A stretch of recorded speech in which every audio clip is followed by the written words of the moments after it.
नमस्कार मित्रांनो, मी जगदीश राठोड। मित्रांनो, धाराशिव जिल्ह्यात सततच्या पावसामुळे मोठे नुकसान होऊनही केवळ निकषात बसत नसल्याने जिल्ह्यातील अनेक महसूल मंडळातील शेतकरी अनुदानापासून वंचित राहिले आहेत। त्या सर्वांनाच मदत मिळायला हवी यासाठी मुख्यमंत्री देवेंद्रजी फडणवीस यांची भेट घेतली।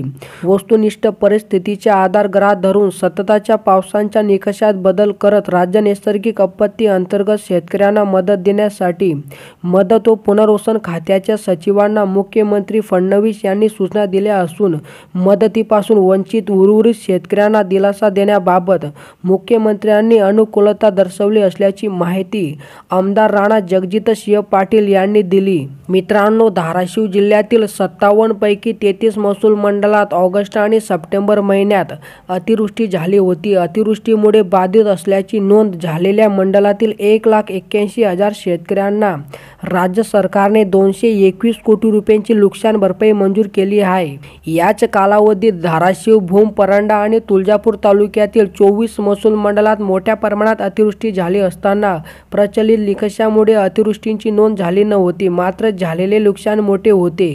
अनेक ठिकाणी अतिवृष्टी असतानाही ती नोंदवली गेली नाही। त्यामुळे 2022 प्रमाणे वस्तुनिष्ठ नुकसानीच्या निकषानुसार केलेल्या पाहणीचा अहवाल गृहीत धरून तातडीने नुकसान भरपाई द्यावी अशी मागणीही आपण पत्राद्वारे केली होती, असे आमदार पाटील यांनी सांगितले। मित्रांनो, सलग 5 दिवसात कमी जास्त असा मिळून 50 मिमीपेक्षा अधिक पाऊस झाल्याने पिकात थांबलेले पाणी, जमिनीवरून रखडून गेलेली माती तसेच वाहून गेलेले पीक यामुळे अनेक भागात पिकांचे नुकसान झाले।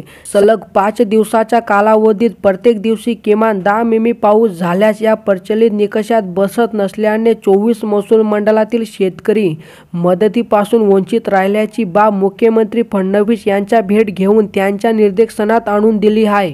आणि मित्रांनो, शासन निर्णयातील निकष शिथिल करून शेतकऱ्यांना मदत द्यावी व या संदर्भात संबंधित अधिकाऱ्यांसमवेत बैठकीचे आयोजन करावे अशी विनंती मुख्यमंत्री महोदयांकडे केली असून उर्वरित शेतकऱ्यांना नुकसानीपोटी त्यांना दिलासा देण्याबाबत मुख्यमंत्री फडणवीस यांनी अनुकूलता दर्शवली असल्याची माहिती आमदार पाटील यांनी दिली।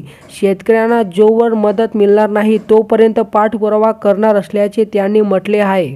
तर मित्रांनो, अशा प्रकारे या धाराशिव जिल्ह्यातील 1,81,000 शेतकऱ्यांना राज्य सरकारने 221 कोटी रुपयांची नुकसान भरपाई मंजूर केली आहे। आणि मित्रांनो, या धाराशिव जिल्ह्यातील पात्र शेतकऱ्यांच्या बँक खात्यामध्ये नुकसान भरपाईची रक्कम लवकरच जमा केली जाणार आहे, अशी माहिती आमदार राणा जगजितसिंह पाटील साहेब यांच्या माध्यमातून देण्यात आली आहे। तर मित्रांनो, अशा प्रकारे ही काही छोटीशी अपडेट होती। जर तुम्हाला ही अपडेट आवडली असेल तो नक्कीच चॅनलला सबस्क्राईब करा, व्हिडिओला लाईक करा। चला मित्रांनो, भेटूया नवीन एका व्हिडिओमध्ये। धन्यवाद मित्रांनो।